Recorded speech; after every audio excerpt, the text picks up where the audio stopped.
H novel explain. नमस्कार दोस्तों, आपका स्वागत है एच नॉवल एक्सप्लेन चैनल पर। यहाँ आपको मिलेंगी रोमांचक फैंटेसी नॉवेल्स, रीइंकार्नेशन और transmigration stories, magic, power, emotion और सस्पेंस से भरी कहानियाँ, पूरी कहानी की डीप और आसान हिंदी एक्सप्लेनेशन। अगर आपको पसंद है वेब नॉवेल्स, ओवरपावर किरदार, दूसरी दुनिया की कहानियाँ, इमोशनल और डार्क प्लॉट, तो ये चैनल आपके लिए ही है। यहाँ हर कहानी को सरल हिंदी में स्टेप बाय स्टेप बिना बोर किए समझाया जाता है। तो चैनल को सब्सक्राइब करें, वीडियो को लाइक करें और बेल आइकन दबाना मत भूलिए, क्योंकि कहानी अभी शुरू हुई है। क्या मैं बैठ सकता हूँ? कीथ ने फिर पूछा जब उसने देखा कि छोटी लड़की उसके चार्म से मोहित हो गई है।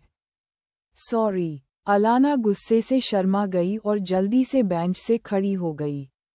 बैठी रहो, ये हम दोनों के लिए काफी बड़ी है, उसने बिना उसकी तरफ देखे आराम से कहा और बेंच पर बैठ गया। अपने दिमाग से सभी परेशान करने वाले विचारों को हटाने के लिए अपनी आंखें बंद कर लीं। वह उसके ठीक बगल में बैठने में हिचकिचा रही थी, लेकिन जब उसने देखा कि वह अपनी ही दुनिया में खो गया है, तो वह किनारे पर बैठ गई, जितना हो सके चुपचाप अपनी मार्गरेटा पीते हुए। 1 मिनट बाद कीथ ने अपने चेहरे पर एक प्यारी सी मुस्कान के साथ अपनी आंखें खोलीं। उसकी लंबी पतली उंगलियों ने हल्के से कीज को छुआ। कुछ खास नहीं बजा रहा था, लेकिन फिर भी यह सबके कानों को मीठा लग रहा था। और फिर वह रुक गया और जैसे ही उसकी उंगलियां फिर से कीज पर पड़ीं, उसने पूरे दर्शकों को मोह लिया। एक सुकून देने वाली धुन सबके कानों में गूंजी और अनजाने में वे जो कुछ भी कर रहे थे, उसे रोककर बस इस मनमोहक धुन में खो गए। वह जो बजा रहा था, वह उसके सपने की यादों का एक गाना था, और यह गाना उस दुनिया में मौजूद नहीं था जिसमें वह रह रहा था। जिंदगी का मेरी गो राउंड, यह उनके पसंदीदा म्यूजिक कंपोजर्स में से एक का उनका पसंदीदा म्यूजिक पीस था। जैसे ही इंट्रो खत्म हुआ और टैंप बढ़ा, दर्शकों का सरप्राइज और हैरानी और बढ़ गई। यह एक ऐसा गाना था जो हर किसी को छू रहा था, चाहे वे किसी भी मूड में हों। कुछ लोगों के लिए यह उनकी दुख भरी यादों को फुसफुसा रहा था, लेकिन उन्हें अपने दुख में डूबने नहीं दे रहा था, और कुछ लोगों के लिए इसने उनके खुशियों भरे पलों को उनके दिमाग में सामने ला दिया, जिससे उनके चेहरों पर प्यारी मुस्कान आ गई। लेकिन उनमें से कोई भी उस लड़की से ज्यादा हैरान या सरप्राइज नहीं था जो उसके बगल में बैठी थी, जो न सिर्फ म्यूजिक से बल्कि उसकी उंगलियों के कीज पर किए जा रहे शानदार लेकिन जोरदार डांस से भी मंत्रमुग्ध थी। कीथ को इस बात का अंदाजा नहीं था कि वह लोगों पर क्या असर डाल रहा है। उसका दिमाग सिर्फ उस म्यूजिक में लगा हुआ था जो वह बजा रहा था, क्योंकि यह पहली बार था जब वह इसे उस सपने के बाहर बजा रहा था। इसलिए उसने म्यूजिक के इस शानदार पीस के साथ न्याय करने का पक्का इरादा कर लिया था। मिनट बीत गए, धुन फिर से सुनाई दी, जिसके बाद एक और टैंप आया जिसने अनुभवहीन लोगों के दिमाग को चकित कर दिया, क्योंकि वे उसके हाथों को एक जोरदार लड़ाई लड़ते हुए देख रहे थे। और फिर गाना खत्म हो गया, लोगों को एक अजीब मूड में छोड़कर जहां उन्हें संतुष्टि भी महसूस हुई और वे और भी चाहते थे। कीथ ने कुछ छोटी सांसें लीं और अपने हल्के कांपते हाथों को देखते हुए शैतानी मुस्कान दी। उसे लगा कि वह इससे बेहतर कर सकता था, लेकिन साथ ही उसे अपने परफॉर्मेंस पर गर्व भी था। भीड़ में से कोई उसके परफॉर्मेंस के लिए खड़े होकर ताली बजाने ही वाला था, तभी लाउंज में म्यूजिक का एक और पीस बजने लगा। इस बार बीट बहुत कैची थी, जो खुशी से भरी थी और जो जवान और बूढ़े दोनों को पसंद आए। जैसे ही उनके दिमाग में कुछ मीठी यादें आईं, लोग अनजाने में मुस्कुराए। ज्यादातर लोग म्यूजिक सुनते हुए और अपने बचपन की यादें ताज़ा करते हुए प्यार से मुस्कुरा रहे थे। कुछ नौजवान थे जो अपने सेलफोन पर सब कुछ रिकॉर्ड कर रहे थे। और दर्शकों में लड़कियां उस इंसान पर बेबस होकर फिदा हो रही थीं जो उनके प्यार में डूबे दिलों में एक अमर इंसान जैसा लग रहा था। अब तक अलाना म्यूजिक की खूबसूरती से पूरी तरह से मंत्रमुग्ध हो गई थी और उसे पता भी नहीं चला, उसका दिल म्यूजिक की लय पर धड़क रहा था। कीथ जो कर रहा था, जो गाना बज रहा था, उसका नाम था विंडी हिल और यह भी उसके पसंदीदा गानों में से एक था। और हाँ, यह उसके सपने से जुड़ा था। जैसे ही गाना खत्म हुआ, लोग पहले से ही खड़े हो गए थे, बस उस पल का इंतजार कर रहे थे। और फिर जोरदार तालियों से युवा डेमिलियोर का स्वागत किया गया और भीड़ में से एक फैगल चिल्लाई, जिसने उसे फिर से बजाने के लिए कहा। फिर से, प्लीज, और कीथ उनकी रिक्वेस्ट सुनकर मुस्कुराया और फिर अपनी बगल वाली लड़की की तरफ देखा। मेरे पास इस गाने का एक और वर्जन है, सुनना चाहती हो? उसने हल्के से मुस्कुराते हुए पूछा। और उस लड़की का दिल एक ऐसी मिठास से धड़क उठा जिसके बारे में उसे अभी पूरी तरह पता नहीं था। हाँ, उसने अनजाने में सिर हिलाया और कीथ मुस्कुराया और फिर से कीज की तरफ देखा। उसकी उंगलियां फिर से चलीं। भीड़ शांत हो गई और फिर एक जादुई धुन ने उन्हें कैद कर लिया। इस बार वह a town with an ocean view बजा रहा था, एक ऐसा म्यूजिक जो उसे सच में बहुत पसंद था। अलाना उस म्यूजिक पर अपनी हंसी नहीं रोक पाए, जिसने उसकी बचपन जैसी आत्मा को आवाज दी थी, जिसे समय की कठोरता ने दबा दिया था। इस म्यूजिक में कुछ ऐसा था कि वे सभी इसके प्यार में पड़ गए और यहाँ तक कि पुरानी पीढ़ी ने भी इसे उतना ही एंजॉय किया जितना कि युवाओं ने।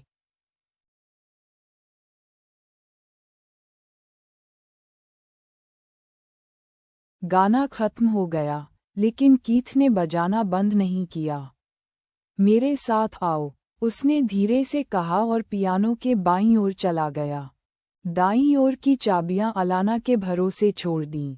वह संगीत में इतनी खोई हुई थी कि उसे पता ही नहीं चला कि वह क्या कर रही है, और उसके हाथ अपने आप चाबियों पर चले गए और वह उसके साथ धुन बजाने लगी।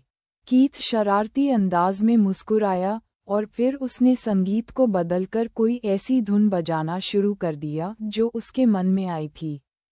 अलाना को यह महसूस हुआ और उसने अपनी धुन से जवाब दिया, कुछ ऐसा जो उसकी तारीफ में था। और फिर उन दोनों के बीच शरारती लड़ाई शुरू हो गई, जहां वह हंसा और वह खिलखिलाई और समय समय पर एक दूसरे को शरारती लेकिन प्यार भरी नज़र से देखते रहे।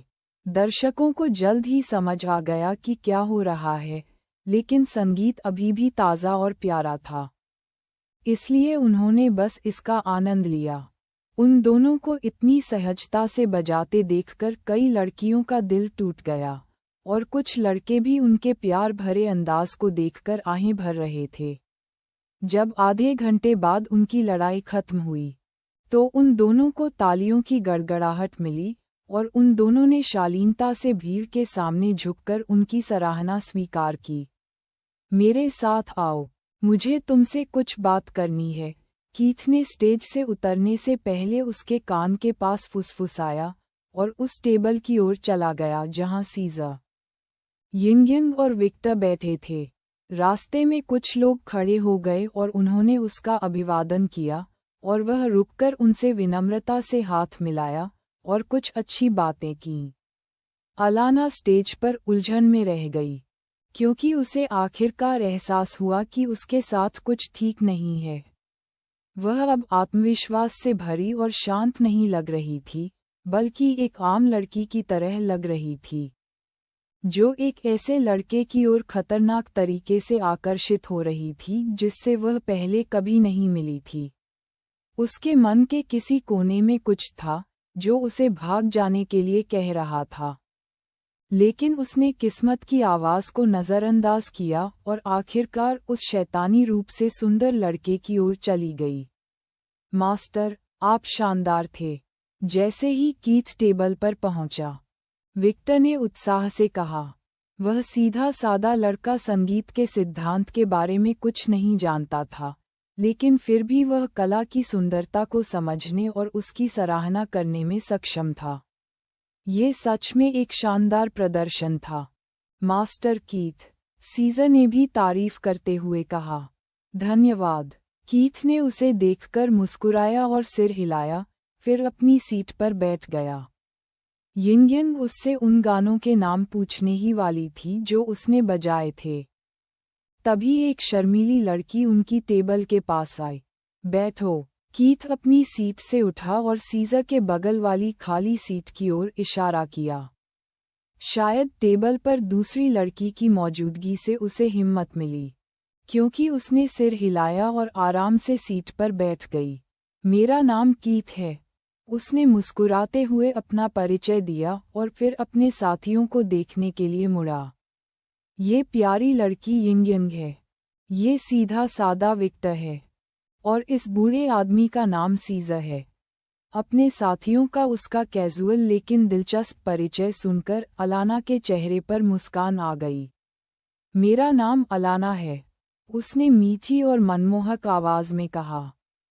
तुम्हारी आवाज बहुत प्यारी है, अलाना।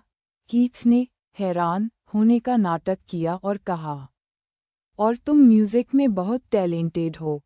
अचानक मिली तारीफों से वह शर्म से लाल हो गई। फिर भी उसे ज्यादा अजीब नहीं लगा क्योंकि कीथ की आवाज बहुत दोस्ताना थी। तुमने कहा था कि तुम्हें मुझसे कुछ बात करनी है, उसने अपनी घबराहट कम करने के लिए धीरे से कहा। हाँ, ये बहुत ज़रूरी बात है, और मुझे पूरी उम्मीद है कि तुम मेरा ऑफ़र मान लोगी। एक ऑफ़र? अलाना ने भौहें सिकोड़ी और उत्सुकता से पूछा।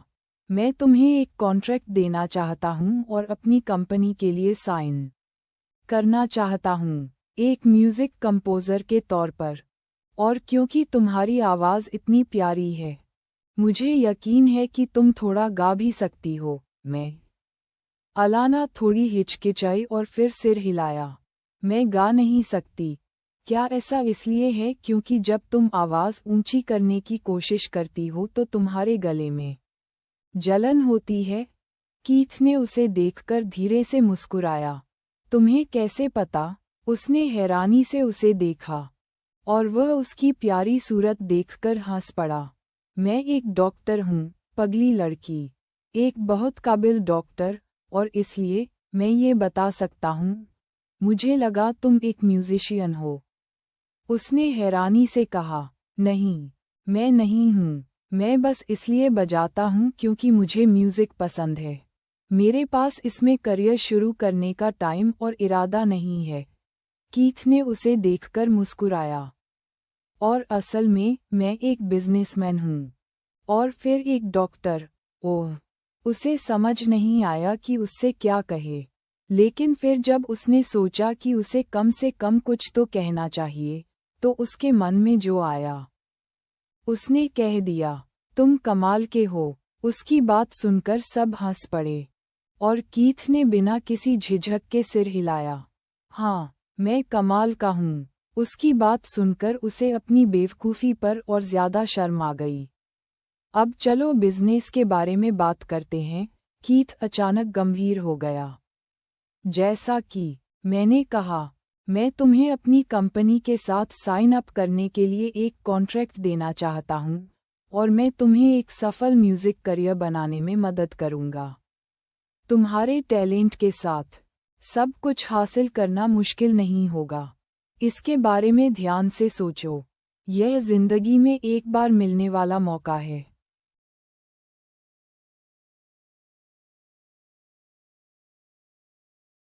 अलाना को शक था, लेकिन उसे उसकी बातों में सच्चाई महसूस हो रही थी। अगर उसने उसका म्यूजिकल परफॉर्मेंस नहीं देखा होता, तो शायद उसे उसकी बातों पर यकीन करने में बहुत हिचकिचाहट होती। लेकिन अब वह अनजाने में ही उसकी बातों पर यकीन कर रही थी। क्या मुझे यह नौकरी छोड़नी पड़ेगी? बेशक, पगली, वह हंसा। मैं तुम्हें एक फुल टाइम नौकरी दे रहा हूँ जिसमें तुम्हें यहाँ मिलने वाली सैलरी से कहीं ज़्यादा पैसे मिलेंगे। लेकिन मेरा रेस्टोरेंट के साथ कॉन्ट्रैक्ट है, मैं टर्मिनेशन पेनल्टी भर दूंगा। इसकी चिंता मत करो, कीथ ने हाथ हिलाते हुए कहा। ये कितना भी हो, मेरी नज़र में कुछ भी नहीं होगा, लेकिन अगर तुम्हें अभी भी हिचकिचाहट है, तो मैं इसे तुम्हारी आने वाली सैलरी से काट लूंगा। अलाना ने इस पर सिर हिलाया और फिर सोचते हुए माथे पर शिकन आ गई। मुझे असल में क्या करना होगा? तुम म्यूजिक बनाओगी और तुम्हें जो भी बनाना है उसके लिए पूरी आज़ादी होगी। तुम्हें एक म्यूजिक स्टूडियो मिलेगा और तुम्हें अपना म्यूजिक बनाने के लिए जो कुछ भी चाहिए वह सब तुम्हें दिया जाएगा। फिर तुम्हारे बनाए हुए म्यूजिक को जज किया जाएगा और जब तुम्हें हरी झंडी मिल जाएगी तो तुम्हारा म्यूजिक मेरी कंपनी के लेबल के तहत पब्लिश और डिस्ट्रीब्यूट किया जाएगा। तुम्हें कमाई का एक अच्छा खासा हिस्सा मिलेगा और बाकी मेरी कंपनी को मिलेगा। और फिर साइड जॉब्स भी होंगी जो एक आर्टिस्ट के तौर पर तुम्हारी पॉपुलैरिटी पर निर्भर करेगी। सीधे शब्दों में कहें तो तुम जितनी ज़्यादा पॉपुलर होगी उतना ही ज़्यादा कमाओगी। साइड जॉब्स, कॉन्सर्ट और टूर, साथ ही कुछ प्रोडक्शन कंपनियां तुम्हें अपने लिए म्यूजिक बनाने के लिए हायर करना चाह सकती हैं और अगर तुम उनका ऑफर स्वीकार करती हो तो मेरी कंपनी उन प्रोजेक्ट्स में तुम्हारा प्रतिनिधित्व करने के लिए जिम्मेदार होगी। ये तुम्हें सुरक्षा देगी ताकि तुम्हारा या तुम्हारे म्यूजिक का कोई गलत फ़ायदा न उठा सके। मेरा म्यूजिक आपकी कंपनी का होगा। हाँ, ये शेयर्ड ओनरशिप होगी। हालांकि मैं ये पक्का करूंगा कि तुम्हारे काम पर कोई आर्टिस्टिक पाबंदी न हो। ये बहुत अच्छा लग रहा है, उसने सोचते हुए धीरे से कहा। बेशक, उसके जैसी एक युवा लड़की को इंडस्ट्री की अंदरूनी बातें नहीं पता थीं, लेकिन उसे महसूस हो रहा था कि यह ऑफर उसके लिए जिंदगी बदलने वाला फैसला होगा। अगर तुम मान जाओ तो मैं तुम्हारी प्रॉब्लम ठीक कर दूंगा और तुम ठीक से गा पाओगी, कीथ ने शैतानी अंदाज में कहा। और फिर जब उसने उसे अपने ख्यालों में परेशान होते देखा तो हल्का सा हंसा। चिंता मत करो, अगर तुम यह ऑफर एक्सेप्ट नहीं भी करती हो तो भी मैं तुम्हारे लिए प्रॉब्लम ठीक कर दूंगा। मैं एक्सेप्ट करती हूँ, अलाना एकदम से बोल पड़ी। बहुत बढ़िया, कीथ खुशी से हंसा और फिर उसने अपने लिए थोड़ी वाइन और उसके लिए एक गिलास पानी डाला। चीयर्स। एक ब्लैक टर्टलनेक शर्ट और क्रीम कलर की टैपर्ड पैंट पहने एक बहुत ही हैंडसम लड़का एक टेबल पर बैठा था, अपना नाश्ता खत्म कर रहा था। ठीक उसके सामने एक आदमी और एक औरत बैठे थे जो घबराकर उसके बोलने का इंतजार कर रहे थे। जब से वे यहाँ आए थे उसने उनसे एक शब्द भी नहीं कहा था और आधा घंटा हो चुका था। समय बीतता गया और उनकी घबराई हुई नज़रों के बीच लड़के ने आखिरकार नाश्ता खत्म किया, नैपकिन से अपना मुंह साफ किया और वेटर को टेबल साफ करने का इशारा किया। अगली बार मेरा फेवर पाने के लिए जल्दी मत आना। मैं सिर्फ उन्हीं लोगों की तारीफ करता हूँ जो दिए गए समय पर आते हैं।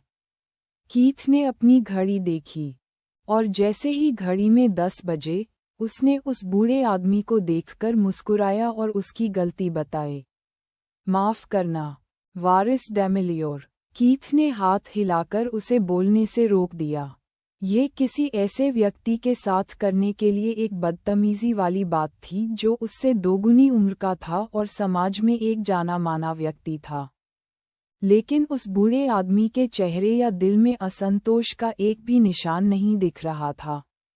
मैं तुम्हारी घबराहट और बेचैनी समझता हूँ, कीथ ने हल्के से कहा और फिर उस औरत को ध्यान से देखा जिसे वह बूढ़ा आदमी अपने साथ लाया था। क्या तुम कॉन्ट्रैक्ट लाए हो? हाँ, बूढ़े आदमी ने जल्दी से सिर हिलाया और उसे फाइल दी। सभी शर्तें तुम्हारी मर्जी के मुताबिक तय की गई हैं।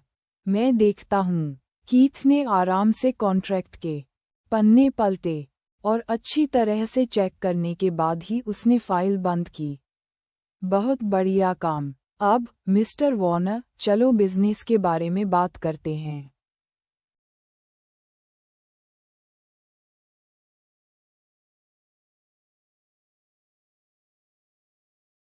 बूढ़े आदमी ने अपनी पीठ और सीधी कर ली और कीथ की बात ध्यान से सुनने लगा। पिछले कुछ सालों में आपने बहुत अच्छा काम किया है। कंपनी आपकी कमान में बहुत अच्छा कर रही है और मैंने आपको ब्लैक जे रिकॉर्ड्स का सीईओ बनाए रखने का फैसला किया है, जो अब मेरे ब्लैक फॉरेस्ट ग्रुप के बैनर तले है। कीथ की बातें सुनकर वॉर्नर ने राहत की सांस ली और उसके चेहरे पर एक सच्ची मुस्कान आ गई। कंपनी का स्ट्रक्चर वैसा ही रहेगा और आप वैसे ही काम करेंगे जैसे आप मेरी माँ की कमान में करते थे, और आपको अभी भी डिविडेंड का वही परसेंटेज मिलेगा जिसके आप अभी हकदार हैं। मैं आप पर आपके भरोसे को टूटने नहीं दूंगा। हायर डेमिलियोर, वॉर्नर ने आत्मविश्वास से उसे भरोसा दिलाया। अच्छा, कीथ ने सिर हिलाया और फिर उस औरत को देखा और फिर से वॉर्नर को देखा। और एक बात है जिस पर मैं चाहता हूं कि आप पूरा ध्यान दें। बोलिए। और वह हो जाएगा। हायर डेमिलियोर, वॉर्नर ने बिना झिझक के सिर हिलाया। ऐसा इसलिए था क्योंकि उसे विश्वास था कि कीथ उससे ऐसा कुछ भी करने के लिए नहीं कहेगा जिससे उसकी कमान वाली कंपनी खतरे में पड़ जाए। उसे अपने सामने खड़े उस नौजवान से बहुत उम्मीदें थीं, जो एक कामयाब बिजनेस टाइकून, उसके पुराने बॉस का बेटा था और साथ ही नेथेरिया देश के सबसे ताकतवर परिवारों में से एक का वारिस भी था।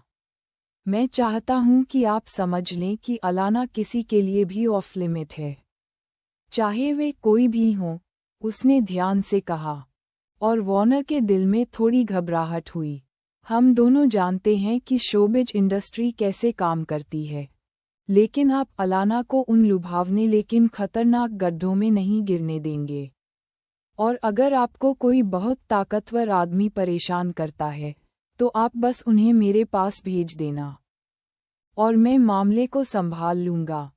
वॉर्नर को अपनी बातों पर सिर हिलाते देखकर उसने आगे कहा, मैं नहीं चाहता कि कोई उसके कानों में बेवकूफ़ी भरी बातें फुसफुसाए, और मैं नहीं चाहता कि वह पब्लिसिटी के लिए बेवकूफ़ी भरी हरकतें करे। तुम समझते हो मेरा क्या मतलब है ना? उसने बूढ़े आदमी की तरफ आंखें सिकोड़ीं, जिसने तुरंत सिर हिलाया। अच्छा, क्योंकि अगर उसे कोई नुकसान हुआ या उससे कुछ ऐसा करवाया गया जो मैं नहीं चाहता था। इस बात पर उसकी आवाज़ एकदम ठंडी हो गई। तुम और तुम्हारे बगल वाली यह औरत सबसे पहले भुगतोगे, और फिर वह दुख तुम दोनों के सबसे प्यारे लोगों पर पड़ेगा। कीथ की सीधी धमकी से दोनों के दिल डर से कांपने लगे और बूढ़ी औरत की रीढ़ में सिहरन दौड़ गई क्योंकि उसे एहसास हुआ कि उसके शब्द ज्यादातर उसी के लिए थे। कृपया निश्चिंत रहें, वारिस डेमिलियोर, मैं लेडी अलाना के मैनेजर के तौर पर अपना काम पूरी काबिलियत से करूंगा और मैं आपकी चेतावनी पर ध्यान दूंगा। आपका अच्छा काम बिना इनाम के नहीं जाएगा। मिस हैमिल्टन, कीथ ने सिर हिलाया और फिर थोड़ी वाइट वाइन पी। अब आप जा सकते हैं, मिस्टर वॉर्नर। इतनी कम सूचना पर मुझसे मिलने आने के लिए धन्यवाद। उसके शब्द विनम्र थे और वॉर्नर जैसे आदमी के लिए यह उम्मीद से ज्यादा था। भले ही वह कल रात सो नहीं पाया था और देश की शोबिज राजधानी अल्फेंड्रा से मैजिक सिटी तक, जो हजारों मील दूर था, यात्रा करनी पड़ी थी, फिर भी उसे ये जानकर दिल में खुशी थी कि सब कुछ ठीक होने वाला है। कृपया मुझे धन्यवाद न दें, वारिस डेमिलियोर। नौकर तो बस अपना काम कर रहा है। वॉर्नर अपनी सीट से उठा और फिर उसे झुककर प्रणाम किया। कीथ के सिर हिलाने के बाद ही बूढ़े आदमी ने अपनी पीठ सीधी की और चला गया। अलाना आधे घंटे में यहाँ होगी। अगर तुम्हें भूख लगी है तो तुम जो चाहो खाने के लिए ऑर्डर कर सकती हो। उसने बूढ़ी औरत को ये शब्द कहकर छोड़ दिया और अपने स्वीट की ओर चला गया। यिंगयन चुपचाप स्टडी टेबल पर बैठी थी। और नाश्ते पर जाने से ठीक पहले लिखे गए शीट म्यूजिक को देख रही थी। कीथ जानता था कि उसे भी म्यूजिक में दिलचस्पी है, और वह देख सकता था कि वह उस म्यूजिक से काफी आकर्षित थी जो कल रेस्टोरेंट में बजा था। तुम इनकी कॉपी अपने पास रख सकती हो, उसने सोफे पर बैठते हुए धीरे से कहा। और यिंगयंग ने बिना कोई इमोशन दिखाए सिर हिलाया। ये रही प्रॉपर्टी की रजिस्ट्री, मास्टर। उसने एक फोल्डर उठाया और उसे उसके पास ले आए। उसे देखने की जरूरत नहीं थी और उसने बस उसके हाथों से ले लिया। अंकल सीज़र कहाँ हैं? जब हमने आपका दिया हुआ काम पूरा कर लिया तो लेडी वेनेसा ने उन्हें फ़ोन किया और उन्हें मॉन्टेल एस्टेट जाकर उनके साथ दुल्हन की कीमत फाइनल करने का निर्देश दिया। ठीक है, कीथ ने सिर हिलाया और फिर अपने बगल की जगह पर टैप किया। बैठो। यिंगयंग ने वैसा ही किया जैसा कहा गया था, लेकिन जब कीथ ने अपना हाथ उसके चारों ओर लपेटा और उसे अपने करीब खींचा तो वह थोड़ी घबरा गई। तो क्या मेरी यिंगयंग चाहती है कि मैं उसे जिंदगी का झूला खेलना सिखाऊं? उसने शरारत भरे अंदाज में उसके कान के पास फुसफुसाया। वह अपने हाव भाव छिपाने में जितनी अच्छी थी, फिर भी जब उसने उसे अपनी यिंगयंग कहा तो उसके कान लाल हो गए। उसके शब्दों से उसका दिल काफी परेशान था, लेकिन फिर उसने हिम्मत जुटाई और सिर हिलाया। बोलो, उसने जोर देकर कहा। मैं चाहती हूँ कि मास्टर मुझे सिखाएं कि मेरी गो राउंड ऑफ लाइफ और विंडी हिल कैसे बजाते हैं। उसने धीरे से कहा। क्यूट, कीथ ने कमेंट किया और फिर उसके गाल पर किस किया। जब हम घर लौटेंगे तो मैं तुम्हें सिखाऊंगा, ठीक है? हाँ, उसने जल्दी से अपना सिर हिलाया, फिर भी अपनी बेचैनी, उम्मीद और खुशी को चेहरे पर न आने देने की पूरी कोशिश कर रही थी। कीथ ने मन ही मन आह भरी जब उसने उसे इस तरह से व्यवहार करते देखा। उसे पता था कि वह एक ही रात में सब कुछ बदल सकता है, लेकिन वह उसके साथ जल्दबाजी नहीं करना चाहता था। उसे उसके लिए अपने प्यार को छिपाने की उसकी प्यारी कोशिशें अच्छी लग रही थीं, और वह देखना चाहता था कि वह खुद को कब तक रोक पाती है। मेरे बाल बना दो, उसने आदेश दिया और फिर अपना सिर उसकी गोद में रखकर आंखें बंद कर लीं। यिंगयंग के दिल की धड़कन तेज हो गई, और उसके चेहरे पर एक प्यारी सी मुस्कान आने ही वाली थी, लेकिन उसने उसे अच्छे से छिपा लिया। उसने धीरे से अपनी उंगलियों से उसके बाल बनाना शुरू किया और महसूस किया कि उसकी देखभाल से उसका शरीर आराम महसूस कर रहा है। कीथ को इस तरह से अपने बाल बनवाना बहुत पसंद था, और यिंगयंग के ऐसा करने का एहसास उसकी माँ से मिलने वाले एहसास से काफ़ी अलग था, लेकिन उसे ये भी पसंद था। समय बीत गया, जिस पर उन दोनों ने ज़रा भी ध्यान नहीं दिया, और आखिरकार उनके स्वीट के दरवाजे पर दस्तक हुई। यिंगयंग और कीथ ने सिर्फ दस्तक से ही पहचान लिया कि कौन है, और बाद वाले ने अपनी आंखें खोलीं और आलस से अपने हाथ फैलाते हुए खड़ा हो गया। धन्यवाद, उसने अपने जूते पहनने के बाद उसके गाल पर किस किया और फिर दरवाज़ा खोलने के लिए चला गया। गुड मॉर्निंग, अलाना, उसने उस युवा लड़की को देखकर मुस्कुराया जो विक्टर के बगल में खड़ी होकर दरवाजे पर घबराकर इधर-उधर देख रही थी। Good morning, Keith. जब उसने उसकी शानदार मुस्कान देखी तो उसके गालों पर हल्की सी लाली आ गई, और वह उसे घूरने से खुद को रोक नहीं पाए। चलो चलते हैं, मैं तुम्हें तुम्हारे नए मैनेजर से मिलवाऊंगा, और फिर तुम कॉन्ट्रैक्ट देख सकती हो। अलाना ने सिर हिलाया और गहरी सांस ली। तुम्हारा गला कैसा लग रहा है? उसने माहौल हल्का करने के लिए ऐसे ही पूछा, और इसका असर हुआ। अच्छा लग रहा है, वह खुशी से उसे देखकर मुस्कुराई। तुम एक शानदार डॉक्टर हो, कीथ। शुरू में उसे थोड़ा शक था जब कीथ ने सिर्फ उसकी गर्दन की मालिश करके उसका इलाज किया था। और अगर वह सच कहे तो ये बहुत आरामदायक था, और जैसे ही उसे वह एहसास याद आया, उसके गालों पर लाली और गहरी हो गई। और घर लौटने के बाद उसने प्रिस्क्रिप्शन लिया, जो कुछ जड़ी बूटियों के साथ मिला हुआ शहद का सिरप था, और चैन की नींद सो गई। जब वह आज सुबह उठी तो उसे वह रोज वाली जलन महसूस नहीं हुई जो उसे हमेशा उठने पर होती थी, और उसने पूरी कोशिश की कि उसकी जिज्ञासा उस पर हावी न हो। कीथ ने उसे अगले कुछ दिनों तक अपनी आवाज़ टेस्ट न करने की सलाह दी थी, इसलिए वह अभी भी बहुत सावधान थी कि जोर से न बोले। धन्यवाद, उसने भी उसे देखकर मुस्कुराया। बस 1 हफ्ते तक प्रिस्क्रिप्शन लेते रहना, और फिर तुम इस समस्या से आज़ाद हो जाओगी।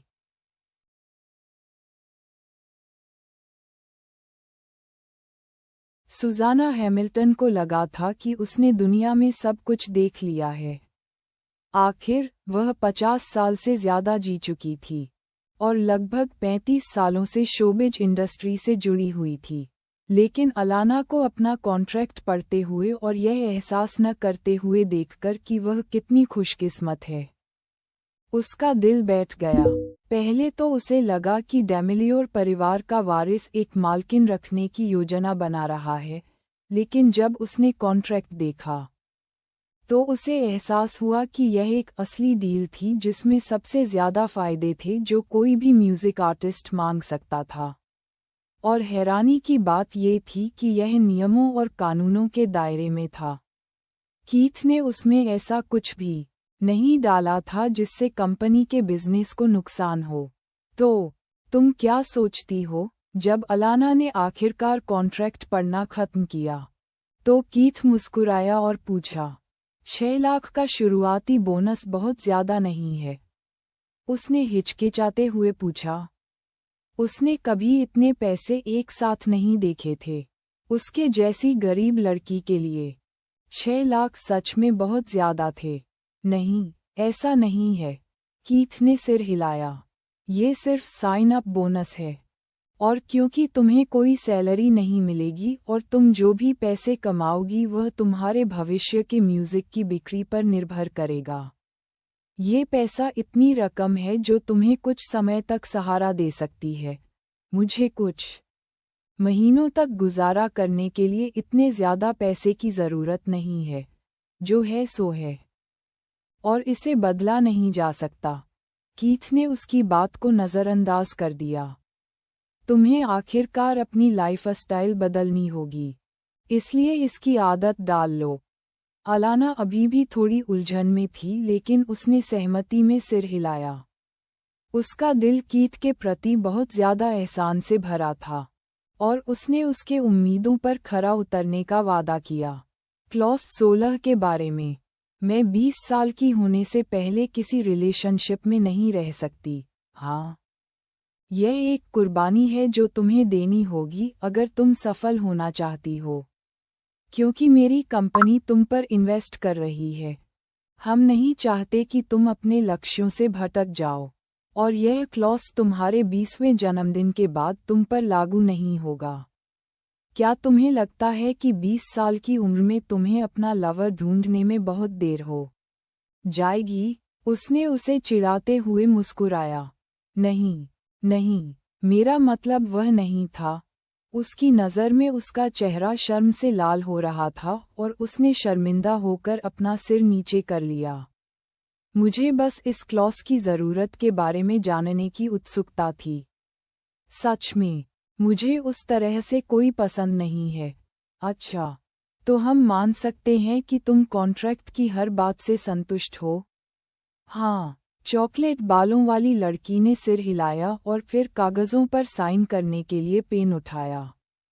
जैसे ही साइन हो गए, उसकी नई मैनेजर सुजाना काम पर लग गई और कागज़ उठाकर उन्हें अपने लैपटॉप पर स्कैन किया और कंपनी को एक लीगल कॉपी सबमिट कर दी।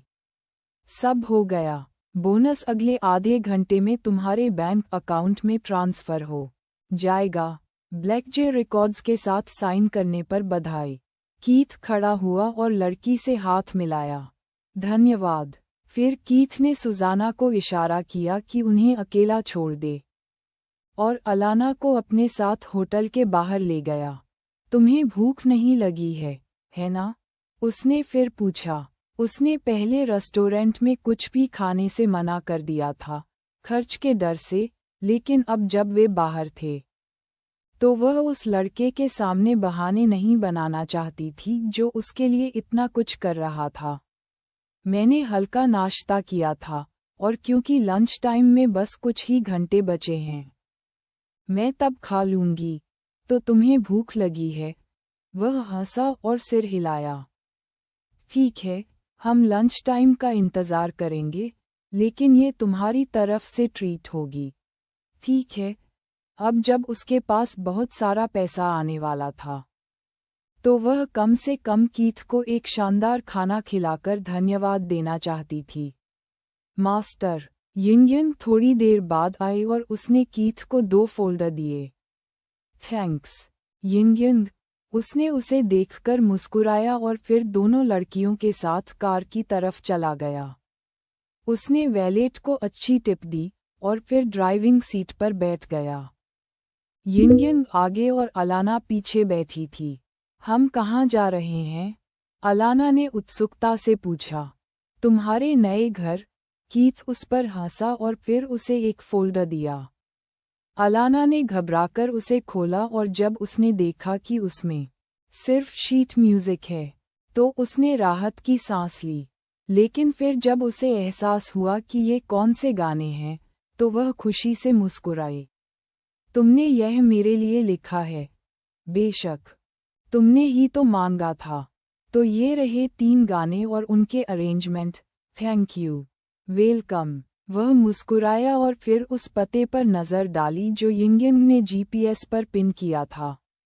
एक पल के लिए मुझे लगा कि तुमने सच में मेरे लिए एक नया घर खरीदा है।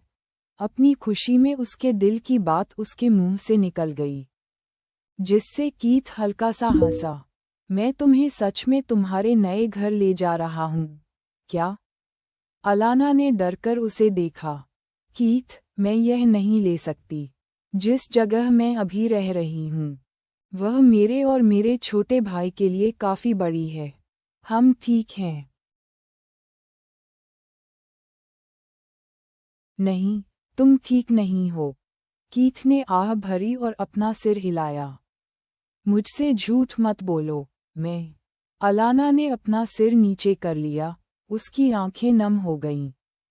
चिंता मत करो, नया घर तुम्हारे नाम पर नहीं है, यह मेरे नाम पर है और मैं इसे तुम्हें सिर्फ किराए पर दे रहा हूँ। कीथ ने रियर व्यू मिरर में उसकी हालत देखी और धीरे से कहा। उसके शब्दों से अलाना के दिल में जो अपराधबोध था वह कम हो गया और उसने जल्दी से अपनी आंखें पोंछ लीं। धन्यवाद, उसने धीरे से कहा और उसकी आवाज़ कृतज्ञता से भरी हुई थी। वह सच में कीथ का और ज़्यादा एहसान नहीं लेना चाहती थी, और अगर वह सिर्फ घर किराए पर ले रही थी तो वह इसे स्वीकार कर सकती थी। इससे उसे अपनी पुरानी जगह बेचने और उस नरक जैसी जगह से निकलने में मदद मिलेगी जो गुंडों और शराबी लोगों से भरी हुई थी। अलाना ने यह नहीं पूछा कि किराया कितना होगा क्योंकि उसे विश्वास था कि कीथ उसे आखिरकार बता देगा। उसे यकीन था कि यह कुछ ऐसा नहीं होगा जिसे वह अफोर्ड न कर सके। अनजाने में उसने कीथ पर वैसे ही भरोसा करना शुरू कर दिया था जैसा उसने पहले कभी किसी पर नहीं किया था। और सबसे अजीब बात ये थी कि इस लड़के से मिले उसे अभी 1 दिन भी नहीं हुआ था। अपने विचारों में खोई हुई छोटी लड़की समय का ध्यान भूल गई, और जब कार रुकी तो उसने खिड़की से बाहर देखा और खुद को एक ऊंची इमारत के गेट पर पाया जिसे वह बहुत अच्छी तरह से जानती थी। ये शहर की सबसे मशहूर रिहायशी इमारतों में से एक थी और सबसे महंगी जगहों में से भी एक थी। यह वही जगह थी जहां वह कभी रहने का सपना देखती थी। जब उसे एहसास हुआ कि वह यहाँ रहने वाली है तो उसका दिल लगभग बैठ गया। तुम एक स्टार बनने वाली हो, जिसका मतलब है कि तुम्हें अनचाहे ध्यान का सामना करना पड़ेगा। इस जगह पर अच्छी सिक्योरिटी है और ये तुम्हारे लिए एक सुरक्षित जगह होगी, कीथ ने कमेंट किया। तुम्हारे छोटे भाई का स्कूल भी इस जगह से ज्यादा दूर नहीं है, इसलिए यह एकदम सही है, कीथ। ये बहुत महंगा है। सच में? उसने हैरानी से अपनी भौहें ऊपर कीं। मुझे लगा था कि तुम हर महीने 5000 एनआर किराया देने के लिए खुशी खुशी तैयार हो जाओगी। उसने उसे फिर से याद दिलाया कि वह इसे सिर्फ किराए पर ले रही है, और जब उसने सुना कि यह 5000 एनआर है, और भले ही यह उसके लिए बहुत बड़ी रकम थी, लेकिन यह उससे बहुत कम थी जितना वह उम्मीद कर रही थी। सिर्फ 5000? उसने घबराकर पूछा। बेशक, पगली, वह हंसा। क्या तुम्हें लगता है कि मुझे तुम्हारे पैसों की जरूरत है? उसने उसकी तरफ देखकर मुस्कुराया और वह शर्म से अपना सिर नीचे कर लिया। और बस इतना ही नहीं, मुझे एक पर्सनल फेवर भी चाहिए। वह क्या है? उसने माथे पर बल डालकर उत्सुकता से पूछा। जब तुम एक स्टार बन जाओगी, तो अगर मैं अपने किसी ब्रांड या प्रोजेक्ट के लिए तुम्हें फेस बनने के लिए कहूँगा तो तुम मना नहीं करोगी। मैं वादा करती हूँ। अलाना मुस्कुराई और खुशी खुशी सिर हिलाया। उसे अपने दिल में बहुत अच्छा लगा। जब वे उस कोंडो के अंदर पहुंचे जो उसका नया घर बनने वाला था, तो अलाना हैरान रह गई। यह इतना सुंदर और शानदार था कि वह अपने दिल की एक्साइटमेंट को रोक नहीं पाए। इस जगह पर फर्नीचर भी था जिसे खास तौर पर डिजाइनरों ने इसे कॉम्प्लीमेंट करने के लिए चुना था, और साथ ही इस जगह पर सब कुछ था। किचन एक ओपन स्पेस था जो डाइनिंग एरिया से जुड़ा हुआ था, और फिर 4 बेडरूम थे जिनमें अलग अलग बाथरूम थे, एक लाउंज और एक ऑफिस जिसमें एक पियानो था, जिसे वह भविष्य में होम स्टूडियो में बदलने का प्लान बना रही थी। वहाँ एक लेज़र रूम भी था जिसमें एक पूल टेबल था और 5 से 6 लोगों के लिए बैठने और कंसोल पर खेलने की जगह थी। और उसे पता था कि उसके छोटे भाई को ये बहुत पसंद आएगा। फिर अलाना बालकनी में गई और शहर के नज़ारे को देखकर हैरान रह गई। वे 66वीं मंजिल पर थे और इस ऊंचाई से नज़ारा बहुत शानदार था, बहुत मज़ेदार। पसंद आया? कीथ उसके पीछे कांच के दरवाजे से टेक लगाकर खड़ा था। उसने अपने हाथ सीने पर बांध रखे थे और शरारती अंदाज में उसे देखकर मुस्कुरा रहा था। बहुत पसंद आया। वह एक्साइटमेंट में अपने पैरों पर उछली और तालियां बजाईं। अच्छा, उसने राहत की सांस ली और फिर सीधा खड़ा हो गया।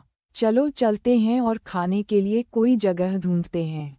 मुझे बहुत भूख लगी है। अलाना उसकी बातों पर हंसी और उसने सिर हिलाया।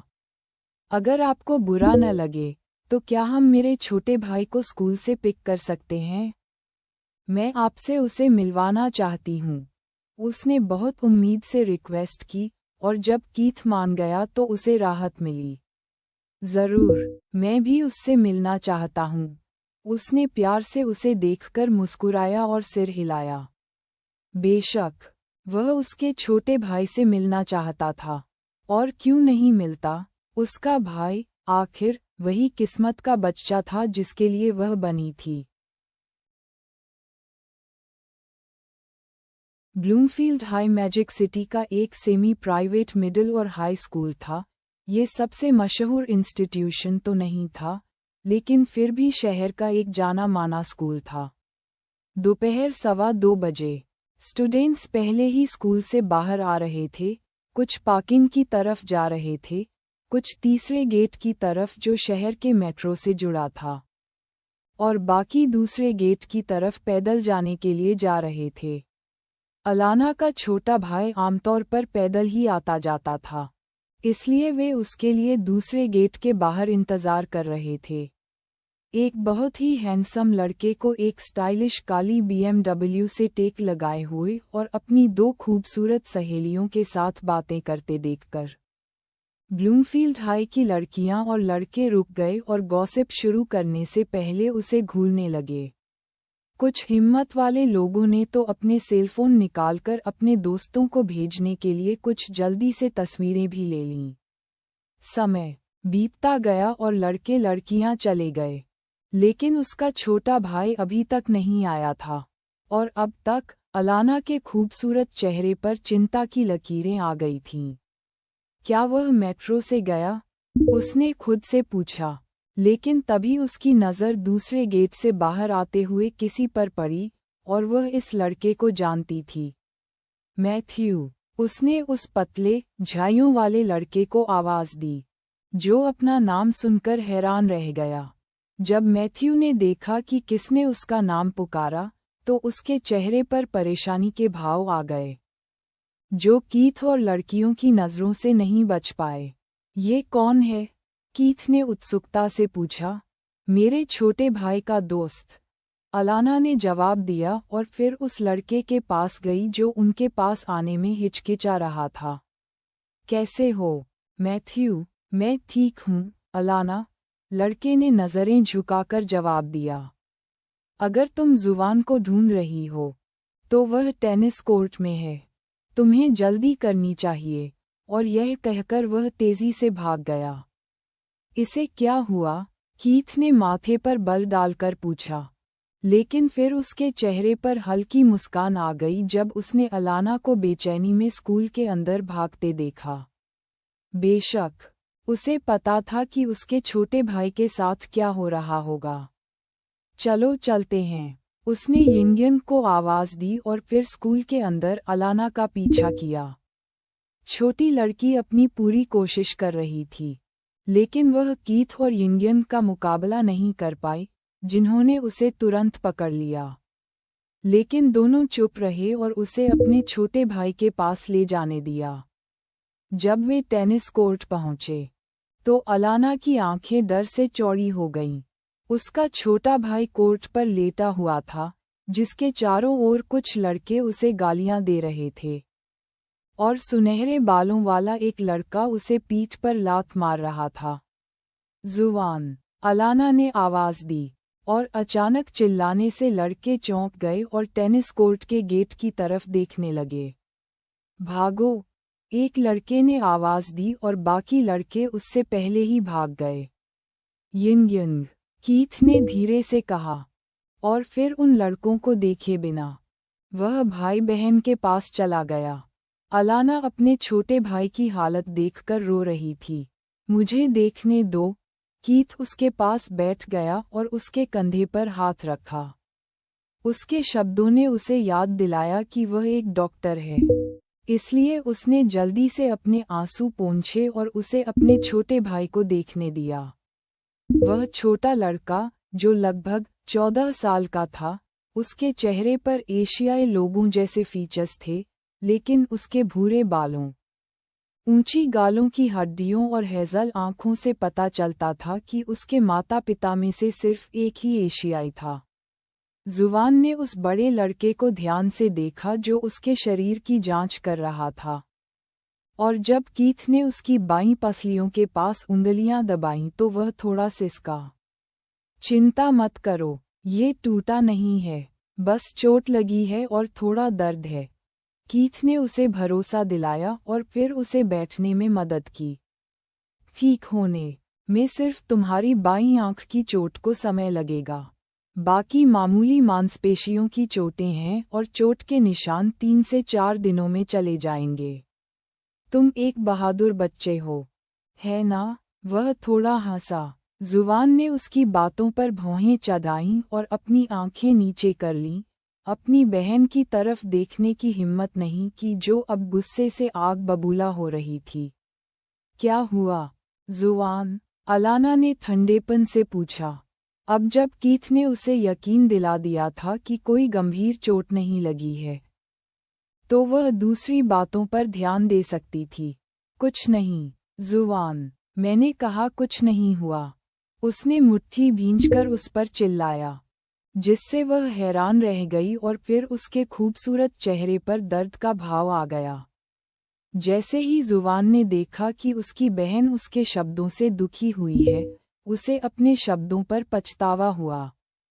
लेकिन उसने उससे बात करने से मना कर दिया और अपनी नज़रें उससे हटा लीं। अलाना ने उसे धीरे धीरे अपने पैरों पर खड़े होते और कोर्ट के दूसरी तरफ जाते देखा, जहां उसका स्कूल बैग था। वह अच्छे मूड में नहीं है, अलाना, कीथ ने धीरे से उसके कान में फुसफुसाया और फिर यिंगयन की तरफ देखा, जो 2 लड़कों को कॉलर से खींचते हुए आ रही थी, जिन्होंने जुबान पर हमला किया था। हम उनसे पूछ सकते हैं कि क्या हुआ? अलाना यिंगयन की दिशा में देखने के लिए मुड़ी, और फिर उसकी आंखें गुस्से से भर गईं जब उसने उस सुनहरे बालों वाले लड़के को देखा जो उसके भाई को लात मार रहा था। वह अपने पैरों पर खड़ी हुई और दर्द से कराह रहे दोनों लड़कों की तरफ गुस्से से बढ़ी। तुम मेरे भाई को क्यों चोट पहुंचा रहे थे?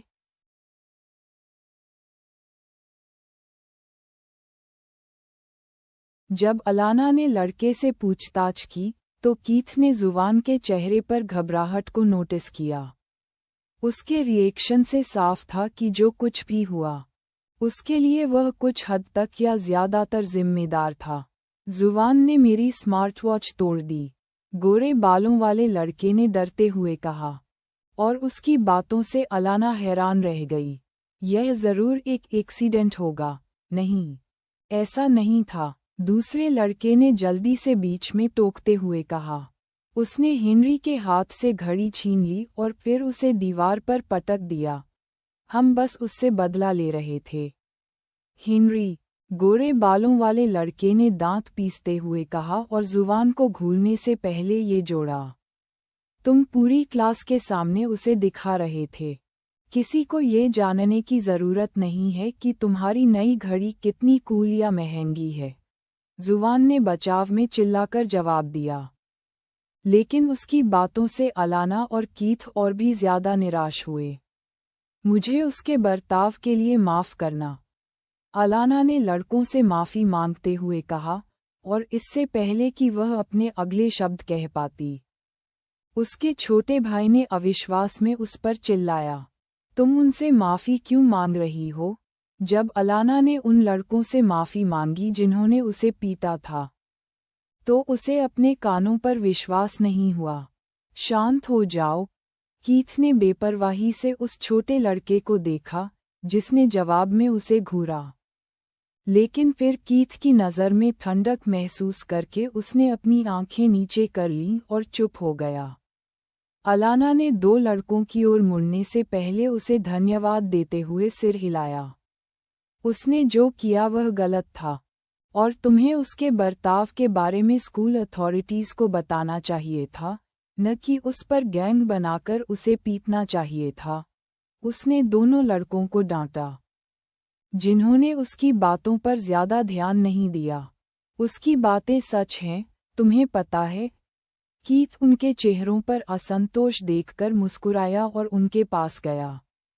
घड़ी कितने की थी? क्या तुम मुझे पैसे दोगे? हेनरी ने भौहें सिकोड़कर पूछा। लेकिन कीथ ने उसे जवाब नहीं दिया। उसकी कीमत 750 नेरिस थी। क्या तुम्हें पता है कि अगर तुमने अपनी मार में और ज्यादा ताकत लगाई होती और उसे चोट पहुंचाई होती, उसकी पसलियां तोड़ दी होती, या उसके चेहरे पर हमेशा के लिए नुकसान पहुंचाया होता, तो तुम्हारी जमानत सिर्फ 10,000 नेरिस से शुरू होती। उसके शब्दों के पीछे का मतलब सुनकर दोनों लड़कों के दिल कांप गए, और उनके चेहरों पर चिंता छा गई। मुझे यकीन है कि तुम्हारा परिवार यह खर्च उठा सकता है, लेकिन दुनिया में कुछ ऐसे लोग हैं जिनसे पंगा नहीं लेना चाहिए। उसके शब्दों की ठंडक से वे कांप गए। मेरा यकीन करो, अगर मैं चाहूं तो तुम्हें बिना जमानत के जेल भेज सकता हूं, और तुम्हें 3 महीने की सज़ा काटनी पड़ेगी। और जब तुम बाहर आओगे, तो तुम्हारा क्रिमिनल रिकॉर्ड होगा, और कोई भी अच्छी यूनिवर्सिटी तुम्हें एडमिशन नहीं देगी। तुम समाज में एक अच्छी नौकरी पाने के बारे में भी भूल जाओ। मैं इससे भी बुरा कर सकता हूँ। लेकिन चलो बुरी बातों के बारे में बात नहीं करते। उसने सुनहरे बालों वाले लड़के के कंधे पर हाथ रखा, जिसने उसकी तरफ देखने की हिम्मत भी नहीं की। कीथ ने अपने वॉलेट से कुछ नोट निकाले और उन्हें लड़के की जेब में डाल दिया। अब जाओ, और मुझे उम्मीद है कि ऐसा कुछ दोबारा नहीं होगा। दोनों लड़के उसके काम से हैरान थे और जुवान की तरफ देखने से पहले जल्दी से उसे धन्यवाद दिया। हमें माफ कर दो, दोनों ने एक साथ कहा और जुवान के जवाब का इंतजार किए बिना भाग गए। अलाना को ये देखकर राहत मिली कि चीजें वैसी ही हुईं जैसी वह चाहती थी। बेशक कीथ का तरीका सख्त और डराने वाला था, लेकिन यह असरदार था और सबसे अच्छा नतीजा मिला।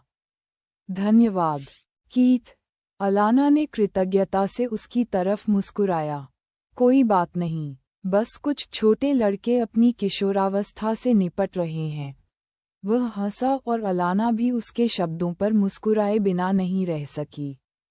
जुवान, वह अपने छोटे भाई के पास गई और उसे गले लगा लिया।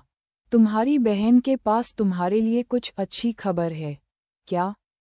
जुवान अभी भी इस बात से नाखुश था कि चीजें कैसे हुईं, लेकिन उसके चेहरे पर सच्ची मुस्कान देखकर उसका मन नहीं हुआ कि वह इस मामले को आगे बढ़ाए। मैं तुम्हें लंच पर इसके बारे में बताऊंगी। अब मैं तुम्हें अपने एक दोस्त से मिलवाती हूँ। वह उसे खींचकर कीथ के पास ले गई। जुवान, ये कीथ है, मेरा दोस्त और बॉस। और कीथ, ये येगसुआन पाकर है, मेरा छोटा भाई।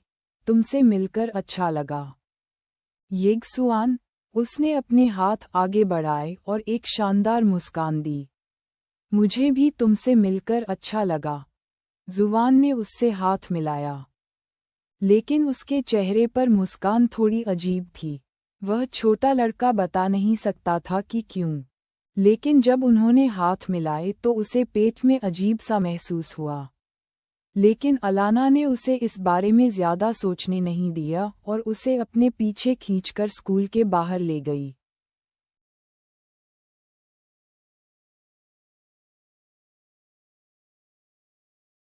तो वह तुम्हारा असली भाई नहीं है, कीथ ने सोचकर कहा। वह असली है, ठीक है। अलाना ने शरारत से उसे घूरा। जब मैं 6 साल की थी, तब उसके माता पिता ने मुझे गोद लिया था और मैंने हमेशा उन्हें अपना परिवार माना है, भले ही मेरा उससे खून का रिश्ता न हो। जुवान मेरा छोटा भाई है। उसने उसकी बातों में सच्चाई देखकर मुस्कुराया और सिर हिलाया। तुम एक बहुत अच्छी बहन हो, अलाना। शुक्रिया। उसने अपनी नज़रें उसकी नज़रों से हटाईं और जुवान को देखा, जो अभी भी अपना नया कमरा देख रहा था और अपना कुछ पुराना सामान उसमें रख रहा था। कीथ उन्हें एक साधारण से रेस्टोरेंट में लंच करने के बाद उनके पुराने घर ले आया था। उसने उन्हें अपने नए घर जाने से पहले पैकिंग पूरी करने को कहा, और भले ही जुवान को सब कुछ थोड़ा अजीब लग रहा था, उसने अपनी बहन की खुशी को खराब करने वाली कोई बात नहीं कही। वह छोटा लड़का सच में खुश था कि उसकी बहन को एक म्यूजिक कंपनी में नौकरी मिल गई थी, लेकिन उसे बस इस सब में कीथ की मौजूदगी से थोड़ी बेचैनी हो रही थी। और जब वे अपने अपने नए कमरों में अपना सामान रख रहे थे, तो अलाना ने कीथ को ये बताने का फैसला किया कि जुवान के माता पिता के गुजर जाने के बाद उनकी जिंदगी कैसी रही थी। पता चला कि उसके असली माता पिता पाकस के बहुत अच्छे दोस्त थे, और जब वे गुजर गए तो पाकस ने उसे अपनी बेटी बना लिया। उन्होंने उसे अपना सरनेम भी दिया, और भले ही वे एक लो मिडिल क्लास परिवार से थे, उन्होंने उसे खुश रखने के लिए सब कुछ किया और उसे पूरे प्यार और देखभाल से पाला। बस उनकी खुशी ज्यादा समय तक नहीं रही, और पाकस पिछले साल एक एक्सीडेंट में गुजर गए, जिससे दोनों भाई बहन इस जालिम दुनिया में अकेले रह गए। शुरू में उनके लिए हालात बहुत मुश्किल थे, लेकिन अलाना ने हिम्मत दिखाई और घर की जिम्मेदारी संभाली। उसने काम करने और कमाने के लिए स्कूल छोड़ दिया और यह पक्का किया कि जुबान की पढ़ाई में कोई कमी न आए। पाकस की थोड़ी सी बचत अभी भी थी और अलाना ने उसे छुआ तक नहीं। उसने उसे जुबान की कॉलेज की पढ़ाई के लिए बचा कर रखा था, और भले ही उसे एक टाइम का खाना छोड़ना पड़ा हो, उसने उसे कभी भूखा नहीं रहने दिया। संक्षेप में, वह एक आज्ञाकारी बेटी और एक जिम्मेदार बहन थी, और कीथ उसकी तारीफ किए बिना नहीं रह सका। भले ही वह उसके बारे में सब कुछ जानता था, कुछ जानना और उसे खुद देखना दो अलग अलग बातें थीं, और उसने उस लड़की की हिम्मत देखकर आह भरी, जिससे उसका दिल छू गया। मैं कल मैजिक सिटी से जा रहा हूँ, उसने हल्के से कहा, और अलाना, जो अपनी कुछ किताबें शेल्फ पर रख रही थी, रुक गई। तुम कब वापस आओगे? मैं मैजिक सिटी का नहीं हूँ, अलाना।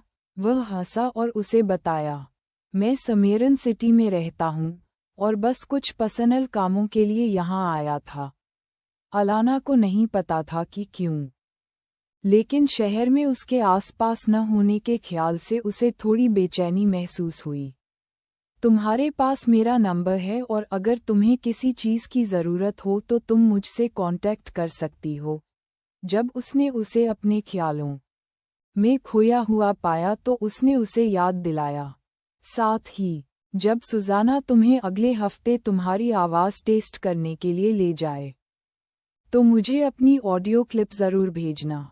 मैं तुम्हारे सिंगिंग करियर शुरू करने के लिए कुछ गाने लिखूंगा। तुम एक लिरिसिस्ट भी हो? अलाना ने हैरानी से पूछा, लेकिन फिर अपनी बेवकूफ़ी पर हंस पड़ी। बेशक, तुम हो। इतना शानदार और मल्टी टैलेंटेड कीथ लिरिसिस्ट कैसे नहीं हो सकता? ये सच है। उसने उसे आंख मारी और फिर दोनों हंसे। मैं लिरिक्स पर अपना नाम नहीं डालूंगी, ये याद रखना। उसने ध्यान से उसे देखा और बोली, अगर तुम उन पर मेरा नाम डालती हो तो मुझे कोई दिक्कत नहीं है। उसने उसकी बिना कही रिक्वेस्ट मान ली और उसके चेहरे पर एक प्यारी सी मुस्कान खिलते हुए देखी। सुजाना को इंस्ट्रक्शन देना और वह उस ऑफिस को एक प्राइवेट स्टूडियो में बदलने में तुम्हारी मदद करेगी। साथ ही, तुम उससे किसी भी मामले में मदद मांग सकती हो। वह तुम्हारी मैनेजर है, ठीक है? हाँ, उसने प्यारे से सिर हिलाया। ठीक है, बाद में मिलते हैं, मिस अलाना। उसने हाथ हिलाया और कमरे से बाहर जाने के लिए मुड़ा। रुको।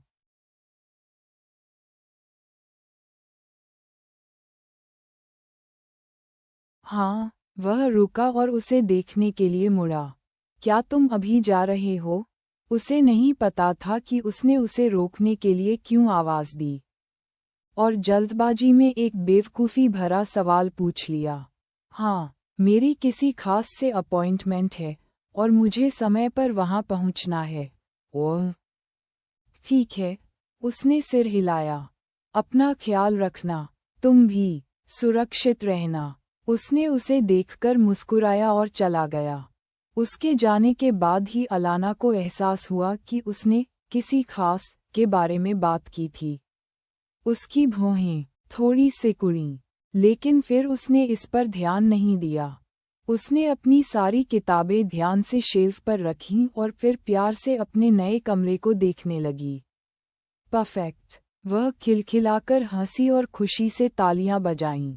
अलाना, जुवान ने उसके पीछे से आवाज़ दी। हाँ, छोटे भाई। वह खुशी खुशी उसके पास गई और पूछा, क्या वह चला गया? कीथ, हाँ, वह कल अपने होमटाउन वापस जा रहा है। उसकी बातें सुनकर जुवान को बहुत राहत मिली, जिसके कारणों के बारे में उसे खुद भी नहीं पता था। क्या तुम्हें नहीं लगता कि वह थोड़ा संदिग्ध है? उसने ध्यान से अपने शब्द चुने, लेकिन फिर भी इससे उसकी बहन के चेहरे पर शिकन आ गई। तुम्हारा क्या मतलब है? मेरा मतलब है, वह तुम्हारे साथ इतना अच्छा क्यों है? क्या तुमने हमेशा नहीं कहा कि दुनिया में कोई फ्री लंच नहीं होता? जुबान ने उसकी आंखों में देखा और पूछा, तो वह तुमसे क्या चाहता है? हाँ, छोटे भाई, कोई फ्री लंच नहीं होता। और वह जो कर रहा है, वह मुझमें इन्वेस्ट कर रहा है। उसने मुझे बताया कि वह मुझे अपनी कंपनी के लिए एक पोटेंशियल एसेट मानता है। उसने उसे बताया। और जहां तक बात है कि वह मेरे साथ अच्छा क्यों है, तो बस इसलिए क्योंकि वह सच में एक बहुत अच्छा इंसान है। क्या तुम्हें यकीन है? जुबान को उसकी बातें सुनकर थोड़ी बेचैनी हुई और उसने फिर से पूछा, जुबान, वह एक अच्छा इंसान है, उसने ठंडेपन से कहा, साफ तौर पर उसे चेतावनी देते हुए कि कीथ के बारे में बुरा न सोचे। ठीक है। छोटा लड़का भौहें सिकोड़कर कमरे से निकलने से पहले उसे सिर हिलाकर चला गया। इसे क्या हुआ है? अलाना ने खुद से बुदबुदाया क्योंकि उसे आज अपना छोटा भाई थोड़ा अजीब लग रहा था। बिल्डिंग के बाहर एक काली BMW में एक लड़का और एक लड़की चुपचाप बैठे थे। लड़का अपना फोन कान के पास पकड़े हुए था, घंटी बजने की आवाज सुन रहा था। हाँ, यंग मास्टर, जैसे ही कॉल कनेक्ट हुआ, सीज़ा की आवाज सुनाई दी। मैं चाहता हूं कि तुम अलाना के पास मेरी आंखों के तौर पर किसी काबिल इंसान को रखो। उस इंसान को उसके गार्ड या ड्राइवर के तौर पर रखो। साथ ही मुझे एक और काबिल इंसान चाहिए जो हमेशा उसके छोटे भाई पर नज़र रखे। अगर वह किसी मुसीबत में पड़ता है तो छोटे बच्चे की मदद करना, और अगर अलाना को शक होता है तो उसे बताना कि मैंने उन्हें उनकी सुरक्षा के लिए उनके पास रखा है। ठीक है, हो जाएगा, यंग मास्टर। सीज़र ने उसकी बातों पर सिर हिलाया। लेडी एमिलिया ने पूछा कि आप कब आ रहे हैं? मैं 1 घंटे में वहां पहुंच जाऊंगा। कीथ ने घड़ी में समय देखा और जवाब दिया। साथ ही ये पक्का कर लेना कि बेस्टिल सिटी की हमारी यात्रा तय समय पर हो। मैं इंतज़ाम एक बार फिर से देख लेता हूँ। यंग मास्टर, निश्चिंत रहो। कीथ ने कॉल खत्म किया और फिर इंजन स्टार्ट किया। जैसे ही वे कमर्शियल सड़क से बाहर निकले, कीथ ने एक्सीलरेटर दबाया, जिससे कार तेजी से दूसरी गाड़ियों को पीछे छोड़ती हुई आगे निकल गई। बिना ट्रेनिंग वाली आंखों को वह लापरवाह लग रहा था, लेकिन उसके बगल में बैठी महिला जानती थी कि उसका मास्टर तेज स्पीड संभालने में माहिर है। जब वे पहाड़ी इलाके के नीचे पहुंचे, तब भी कीथ ने स्पीड कम नहीं की और मज़े से मोड़ों पर ड्रिफ्ट करते हुए डरावनी स्पीड से ऊंचाई पर चढ़ने लगा। यिंग ने उसकी गंभीर और फोकस्ड आंखों पर कुछ नज़रें डालीं और मन ही मन मुस्कुराए। उसे अपने मास्टर के चेहरे पर ये लुक हमेशा पसंद था, और वह जानती थी कि भले ही वह इतना गंभीर दिख रहा हो, लेकिन इस पल वह सच में मज़े कर रहा था।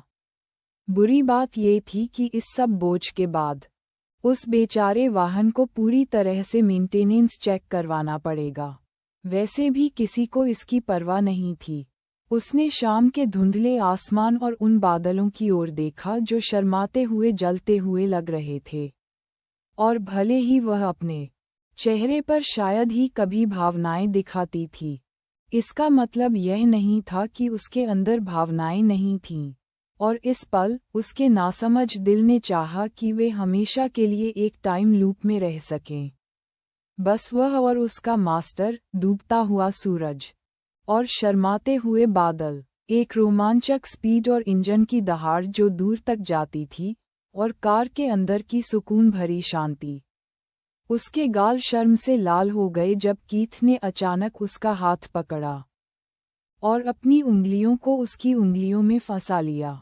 हाँ, वह एक खूबसूरत शाम थी जो उसकी यादों में लंबे समय तक ताज़ा रहेगी।